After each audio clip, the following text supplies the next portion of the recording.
السلام علیکم ناظرین، میں محمد اسلم حسین سیاست کی خبروں میں آپ سب کا استقبال کرتا ہوں۔ ملک میں جاری لاک ڈاؤن کے چوتھے مرحلے میں کورونا کے بڑھتے معاملے روزانہ ایک نیا ریکارڈ بنا رہے ہیں۔ پچھلے 24 گھنٹوں کے دوران ملک میں ریکارڈ 6,654 نئے معاملے سامنے آئے ہیں، جبکہ اسی کے ساتھ 137 مریضوں کی موت بھی واقع ہوئی ہے۔ ملک میں کورونا وائرس کے پازیٹیو مریضوں کی تعداد 1,25,101 تک پہنچ چکی ہے۔ اس بیماری سے 3,720 مریضوں کی اب تک جان بھی جا چکی ہے، حالانکہ 51,784 مریض صحت یاب ہو کر ڈسچارج بھی ہوئے ہیں۔ معروف تنظیم All India Muslim Personal Law Board اور آل انڈیا ملی کونسل نے کہا ہے کہ یہ وقت بابری مسجد کے ملبے پر سیاست کرنے کا نہیں، بلکہ کورونا وبا کی وجہ سے متاثر ہو رہے لاکھوں مزدوروں کے مسائل حل کرنے اور انہیں راحت پہنچانے کا ہے۔ معروف دانشور All India Muslim Personal Law Board کے رکن اور آل انڈیا ملی کونسل کے قومی نائب صدر ڈاکٹر یاسین عثمانی نے کہا کہ جب سے مہاجر مزدوروں کے مسائل اور حکومت کی ناکامی پر لوگوں نے اپنے رد عمل کا اظہار کیا ہے، اچانک ایودھیا کے مسئلے کو پھر زندہ کر کے گڑے مردے اکھاڑنے اور ماحول کو بگاڑنے کی کوششیں تیز ہو گئی ہے۔ ملبے سے نکلنے والے واقعات پر بیان بازی کی جا رہی ہے، جو بالکل غلط اور غیر ضروری ہے۔ یاسین عثمانی کہتے ہیں کہ یہ وقت کورٹ کے ذریعے طے کیے جا چکے مسئلے اور بابری مسجد کے ملبے پر سیاست کرنے کا نہیں، بلکہ ان لاکھوں مزدوروں کو راحت پہنچانے کا ہے جنہیں حکومت نہ 2 وقت کی روٹی دے سکی ہے اور نہ ان کے گھر پہنچنے کا انتظام کرا سکی ہے۔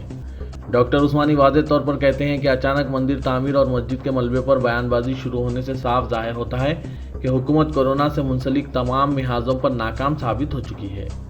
مزدوروں کی تباہی اور بدحالی نے واضح کر دیا ہے کہ پیکیج اور راحت رسانی کے سارے دعوے کھوکھلے اور بے معنی ثابت ہوئے۔ ایسے حالات میں ناکامیوں کی پردہ پوشی کے لیے پھر اسی مسئلے کا سہارا لینے کی کوشش کی جا رہی ہے جو عدالت کے ذریعے حل ہو چکا ہے۔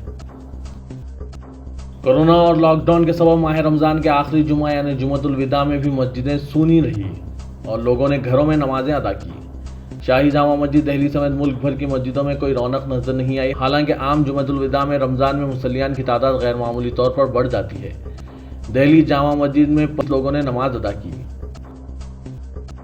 کورونا وائرس کے بحران سے نمٹنے کی مودی حکومت کی پالیسیوں کو شدید تنقید کا نشانہ بناتے ہوئے اپوزیشن نے جمعے کو اپنی میٹنگ میں دو ٹوک لہجے میں حکومت پر ملک کے وفاقی ڈھانچے کی روح کو بھلا دینے اور آمرانہ طرز پر کام کرنے کا الزام لگایا۔ بلا سوچے سمجھے نافذ کیے گئے لاک ڈاؤن پر مودی حکومت کو آڑے ہاتھوں لیتے ہوئے سونیا گاندھی نے الزام لگایا کہ حکومت کو غریب مزدوروں سے کوئی ہمدردی نہیں ہے۔ انہوں نے 20 لاکھ کروڑ کے مالی پیکیج کو ملک کے عوام کے ساتھ ظالمانہ مذاق کیا ہے۔ وزیراعظم پر آمرانہ طرز حکمرانی کا الزام عائد کرتے ہوئے سونیا گاندھی نے سخت لہجے میں انہیں یاد دلایا کہ سارے اختیارات ایک ہی آفس پی ایم او تک مرکوز نہیں ہے۔ انہوں نے کہا ہے کہ وزیراعظم نریندر مودی نے جس اعتماد کے ساتھ کورونا سے لڑنے کے لیے لاک ڈاؤن نافذ کیا، وہ اب ان کی کمزور پالیسی کی علامت بن گیا ہے اور اس سے ثابت ہو گیا ہے کہ لاک ڈاؤن جلد بازی میں اور غیر سوچے سمجھے نافذ کیا گیا اور اب اس سے باہر آنے کی حکومت کے پاس کوئی حکمت عملی نہیں ہے۔ ملک میں بغیر منصوبہ بندی کے نافذ کیے گئے لاک ڈاؤن کے سبب مہاجر مزدوروں کو پیش آ رہی پریشانی کی وجہ سے تنقیدوں کا سامنا کر رہی مرکزی حکومت نے دعویٰ کیا ہے کہ لاک ڈاؤن کی وجہ سے 37 سے 78 ہزار جانیں بچانے میں کامیابی ملی ہے۔ حکومت نے یہ بھی دعویٰ کیا کہ اگر لاک ڈاؤن نہ ہوتا تو اس وقت ملک میں کورونا کے متاثرین کی تعداد 14 سے 29 لاکھ ہوتی۔ لاک ڈاؤن کو کامیاب ثابت کرنے کے لیے شماریات اور منصوبوں کے نفاذ سے متعلق وزارت کے سیکریٹری نے ایک کے بعد دیگر کئی ٹویٹس کر کے بتایا کہ بوسٹن کنسلٹنگ گروپ BCG کے ماڈل کے مطابق ملک میں لاک ڈاؤن کی وجہ سے 14 سے 21 لاکھ جانیں بچائی جا سکی ہے، جبکہ کورونا سے متاثرہ افراد کی تعداد 32 سے 70 لاکھ تک پہنچ سکتی تھی۔ ریزرو بینک آف انڈیا نے اپنی شرح سود میں غیر متوقع طور پر زبردست کمی کی ہے، جو 2000 کے بعد اقل ترین سطح پر پہنچ گئی ہے۔ علاوہ ازیں قرض کی باز ادائیگی کو آئندہ 3 ماہ تک مؤخر کر دیا ہے تاکہ قومی معیشت کے استحکام میں مدد کی جا سکے، کیونکہ یہ معیشت گزشتہ 4 دہائیوں میں پہلی مرتبہ بری طرح انحطاط پذیر ہوئی ہے۔ مرکزی بینک نے جو مارچ سے تاحال اپنا مالیاتی پالیسی کمیٹی کا اجلاس 2 مرتبہ آگے بڑھا چکی ہے، قرض کی باز ادائیگی کو 1 جون سے 31 اگست تک ملتوی رکھنے کا اعلان کیا ہے۔ کورونا جیسی وبا کے منفی پہلو کے ساتھ ساتھ مثبت پہلو بھی سامنے آئے ہیں، جس کی طرف اشارہ کرتے ہوئے صدر جمعیت علماء ہند مولانا سید ارشد مدنی نے کہا کہ اس کی وجہ سے جہاں ایک طرف فرقہ پرستی کو شکست ہوئی ہے تو وہیں دوسری طرف اتحاد و انسانیت کو مضبوطی نصیب ہوئی ہے۔ مولانا مدنی نے جاری اپنے بیان میں ایک بار پھر مسلمانان ہند سے یہ اپیل کی ہے کہ ملک میں کورونا وائرس جیسی مہلک بیماری پھیلنے کے بعد پیدا ہوئی صورتحال میں جمعیت علماء ہند کو چندہ نہ دے کر مسلمان پریشان حال لوگوں کی مدد اور مدرسوں کی امداد کریں، کیونکہ ملک انسانیت کی بنیاد پر ایک دوسرے کی مدد اور امن و انصاف کے بغیر ترقی نہیں کر سکتا۔ اور آج مزدوروں، بے بسوں، محتاجوں، لاک ڈاؤن کے شکار متاثرین کی مدد کرنے والے لوگ کپڑوں سے پہچانے جا رہے ہیں۔ مولانا مدنی نے ملک میں جاری پرآشوب حالات پر تشویش کا اظہار کرتے ہوئے کہا کہ فرقہ پرست اور متعصب میڈیا کے جھانسے میں نہ آ کر ملک کے عوام ہندو، مسلمان یا سکھ عیسائی نہیں بلکہ ایک ہندوستانی کے طور پر متحد ہو کر مہلک وبا سے مقابلہ کرتے ہوئے خود کو ملک کی ترقی کے لیے وقف کر دیں۔ اتر پردیش کے وزیر اعلیٰ یوگی آدتیہ ناتھ کو جان سے مارنے کی دھمکی ڈائل 112 کے واٹس ایپ گروپ پر دی گئی ہے۔ دھمکی دینے والے نے گروپ پر لکھا ہے کہ سی ایم یوگی کو بم سے مارنے والا ہوں، مسلمانوں کے جان کا دشمن ہے وہ۔ اس دھمکی کے بعد گومتی نگر انسپکٹر نے دھمکی دینے والے موبائل نمبر کے مالک کے خلاف مقدمہ درج کر کے کارروائی شروع کر دی ہے۔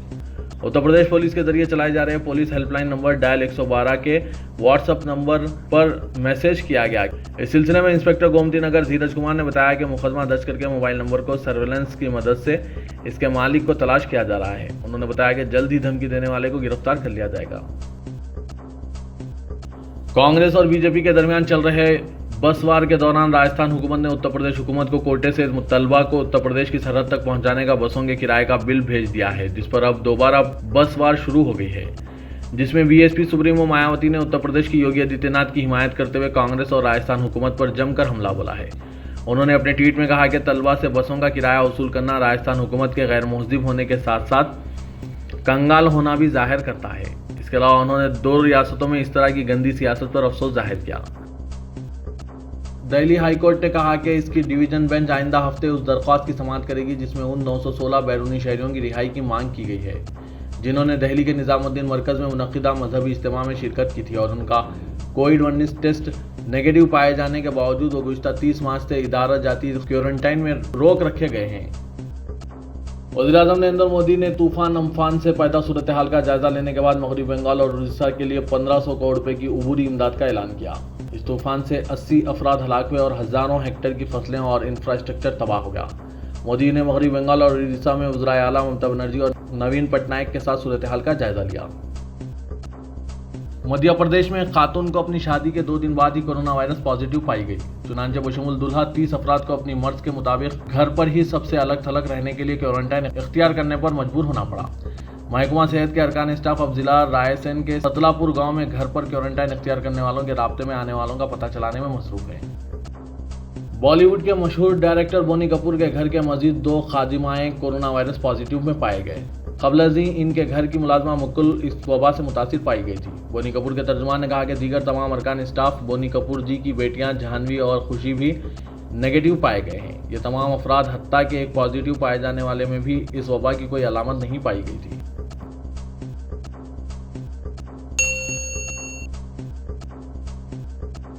پاکستان انٹرنیشنل ایئر لائنز کا ایک طیارہ جس پر 99 افراد سوار تھے کراچی کے جناح انٹرنیشنل ایئرپورٹ کے قریب ایک انتہائی گنجان آباد رہائشی علاقے میں تباہ ہو گیا، جس سے کم از کم 73 افراد جاں بحق ہو گئے۔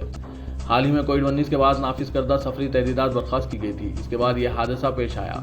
لاہور سے اڑان بھرنے والی یہ فلائٹ PK 8303 کراچی میں اترنے والی تھی جب وہ لینڈنگ سے محض 1 منٹ پہلے ملیر علاقے کی ماڈل کالونی کے قریب جناح گارڈن میں گر کر تباہ ہو گئی۔ سعودی عرب اور متحدہ عرب امارات میں عید الفطر اتوار کو منائی جا رہی ہے۔ دونوں ممالک میں جمعے کو شوال کا چاند نظر نہیں آیا، جس کے بعد اعلان کیا گیا کہ ہفتے کو 30 رمضان مبارک ہے اور عید الفطر کا پہلا دن اتوار کو ہوگا۔ تلنگانہ ریاست کے وزیر داخلہ محمد محمود علی نے اپنے دفتر میں عید الفطر کے انتظامات پر اعلیٰ سطحی اجلاس منعقد کیا، جس میں محکمہ داخلہ کے secretary Ravi Gupta, director general of police M Mahender Reddy, police commissioner Hyderabad Anjani Kumar کے علاوہ سائبرآباد رچا کنڈے کے کمشنران VC سجنار اور مہیش بھگوت شریک تھے۔ وزیر داخلہ نے پہلے لاک ڈاؤن کے متعلق جائزہ حاصل کیا۔ انہوں نے آفیسروں کو ہدایت جاری کی کہ ریاست میں لا اینڈ آرڈر پر کڑی نظر رکھیں اور امن و سکون کو برقرار رکھیں۔ وزیر داخلہ نے کہا کہ عید الفطر مسلمانوں کی بہت بڑی عید ہے۔ ہمیں یقیناً افسوس ہے کہ رمضان مبارک جیسا مقدس و متبرک مہینہ کووڈ-19 کے پیش نظر لاک ڈاؤن میں گزرا۔ مسلمان بھائیوں نے ریاست بھر میں اس سلسلے میں حکومت تلنگانہ کا بھرپور تعاون کیا، جو قابل ستائش ہے۔ انہوں نے کہا کہ عید الفطر کے موقع پر بھی اس پر عمل کرنا ہم سب کے لیے ضروری ہے، ورنہ اس کا خامیازہ تمام لوگوں کو بھگتنا پڑے گا۔ محمود علی نے کہا کہ تمام مسلمان بھائی مفتیان اعظام اور علماء اکرام کی درخواستوں پر عمل کرتے ہوئے عید الفطر کی نماز اپنے گھروں میں ادا کریں۔ عیدین کے موقع پر ہمارا معمول یہ ہوتا ہے کہ نماز کے بعد مصافحہ و معانقہ کیا جاتا ہے۔